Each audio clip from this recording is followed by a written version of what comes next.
Esta mañana en la Catedral de Orellana se llevó a cabo la celebración eucarística de Acción de Gracias y clausura solemne del proceso instructivo sobre la vida y muerte de Monseñor Alejandro Lavaca y la hermana Inés Arango, celebración que estuvo a cargo de Monseñor Jesús Esteban Sádava, obispo vicario de Aguarico. Sentimos esta presencia del Señor que llega a todos nosotros y que llega a nosotros con el cariño de el Señor que nos ayuda a ir viviendo esas circunstancias importantes de la vida del misionero. Dios me libre de gloriarme si no es en la cruz de nuestro Señor Jesucristo,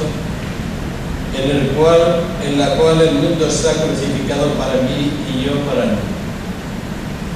El Padre San Francisco, en su presencia ya en el Alberna, durante la Cuaresma de San Miguel, iba sintiendo esa realidad. Quería estar cercano a la cruz de nuestro Señor Jesucristo y sentir en su vida y sentir en su cuerpo el amor de Dios a todos los hombres y la dureza de la cruz y del sufrimiento que había sufrido Jesús. Y el Señor se lo fue concediendo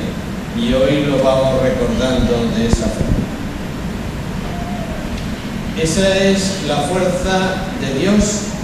que llega a aquellos que se sienten cercanos a Él y que quieren seguirle, negarse a sí mismo, cargar con la cruz de cada día y llegar en medio de la vida para que se pueda salvar la vida. Pero el Evangelio nos dice que el que quiere salvar su vida la perderá y el que la pierde la gana para la vida eterna. Eso es lo que en muchas ocasiones muchos misioneros y misioneras, muchos servidores de la Iglesia de Dios van realizando a lo largo de la historia, han ido realizando y siguen realizándolo. Dar la vida por el Evangelio es algo que no es de ahora, que ha sido de siempre y desde los primeros tiempos del cristianismo. Y dar la vida del Evangelio fue entonces en los primeros tiempos del cristianismo y es una realidad también. Y lo vivimos en este encuentro que nosotros tenemos de acción de gracias por la vida y muerte de Monseñor Alejandro Lavaca y de la hermana Inés, que aquí los vamos a recordar.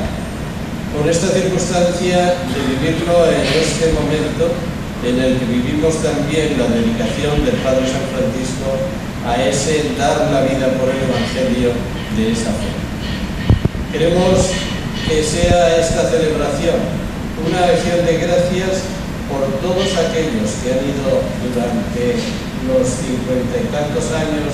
de vida del Vicariato Apostólico de Aguarico, como prefectura primero y como vicariato después, todos aquellos que han ido viviendo ese compromiso de fe y compromiso de ser discípulos y misioneros de Jesús.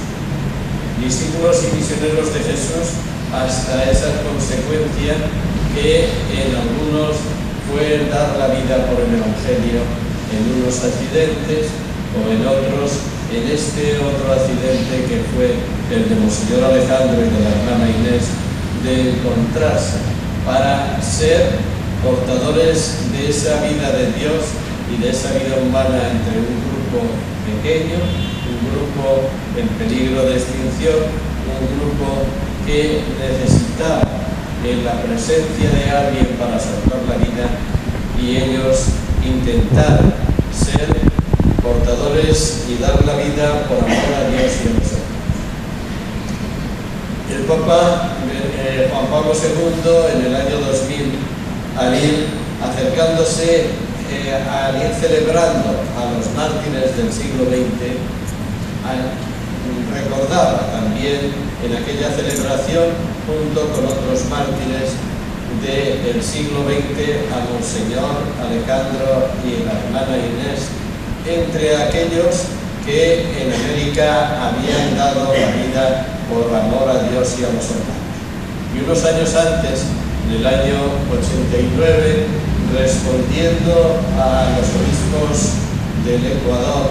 que le hablaban en su visita divina el 27 de octubre de 1989 de que había sido, le pedían que ya llegase el momento de sustituir a Monseñor Alejandro, que había muerto muerte con carácter de martirio, decía Monseñor Antonio González delante del Papa en la selva amazónica. Y el Papa respondía que felicitaba y que bendecía a todos los misioneros de la selva amazónica del Ecuador, que había sido regada con la sangre del obispo Alejandro y de la hermana Inés. Sentir esa fuerza de Dios que caminaba y que camina entre nosotros. La hemos ido sintiendo y queremos que ser ahora nosotros portadores de ese mismo misterio de la cruz del Señor, para que estemos dispuestos, como nos dice el Evangelio, a perder la vida para salvar y estar dispuestos a que el Evangelio sea la razón de nuestro caminar. Damos gracias a Dios y le presentamos nuestras vidas, la vida de nuestra Iglesia, y le pedimos que seamos realmente portadores de ese mensaje salvador de Jesús. El que quiera salvar su vida la perderá, y el que pierda su vida por mí la salvará. La Santa Sede definirá la oportunidad de presentar a Monseñor Alejandro y a la hermana Inés ante la Iglesia Universal como mártires en la realización de su labor misionera y testigos de la vivencia inculturada del Evangelio.